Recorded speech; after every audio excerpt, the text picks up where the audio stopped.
Welcome to this edition of Education Briefs, brought to you by the New Jersey Association of School Administrators, which is comprised of Chief Education Officers and school administrators representing school districts throughout New Jersey. Here is Dr. Richard Baza, Executive Director of the NJASA. What's going on in New Jersey schools in 2012? Plenty. Changes in school budget elections, professional and student assessment, tenure, and legislation for charter schools are among the educational news and issues to follow this year. A new law allows districts to move their school budget elections from April to November. We think it's a smart move. Historically, April elections have had low voter turnout. In November, there will be more people at the polls, but that's not all.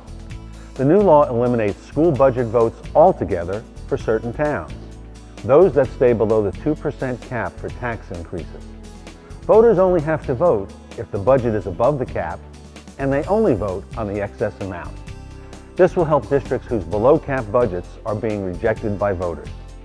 A second item to watch is professional assessment. Currently, 11 school districts are testing a pilot program directed by the New Jersey Department of Education. The districts are charged with developing an assessment of teachers that focuses equally on classroom performance and student achievement. New Jersey schools were under pressure to implement this new assessment program for teachers and principals by next September. That was a tough time frame. We urge the state to take some time to evaluate the results to get the necessary feedback to make this an authentic assessment. They heard us, and the implementation date has been postponed to the 2013-14 school year, giving more time to evaluate the pilot projects. Speaking of teacher evaluation, there's a new bill introduced by State Senator Teresa Ruiz. Instead of granting tenure strictly by time served, the bill proposes that teachers be rated by their effectiveness. Teachers would get tenure after 3 years of highly effective or effective teaching. Teachers who receive a partially effective rating or an ineffective one would lose their tenure if they didn't improve the following year. First-year teachers would be supervised by experienced mentors, and the first year would not count towards tenure.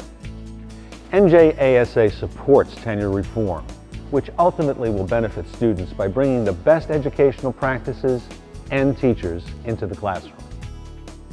Something else that's changing in the classroom is student assessment, with a common core, state standards. The standards are designed to more fully prepare students for college and the workforce. They will require more frequent and comprehensive testing. The New Jersey Department of Education is working with neighboring states to develop assessments across the board in language arts, mathematics, biology, chemistry, and physics. Look for the new state-developed curricula and assessments as early as the 2012-2013 school year. Finally, there is new legislation being considered for charter schools. These schools are emerging all over the state, but not always with the approval of the local community. Yet the local community is being forced to support them through tax dollars. That sounds like taxation without representation to us. The Assembly Education Committee introduced a bill that would require communities to vote on a charter school after it receives state approval. That's something that NJASA supports. Let the communities decide how they're going to spend their tax dollars. Stay tuned. We'll continue to keep you up to date on these and other education-based items to watch in the months ahead. New Jersey's Chief Education Officers, moving education forward. To learn more about New Jersey's Chief Education Officers, visit us at the web at njasa.net.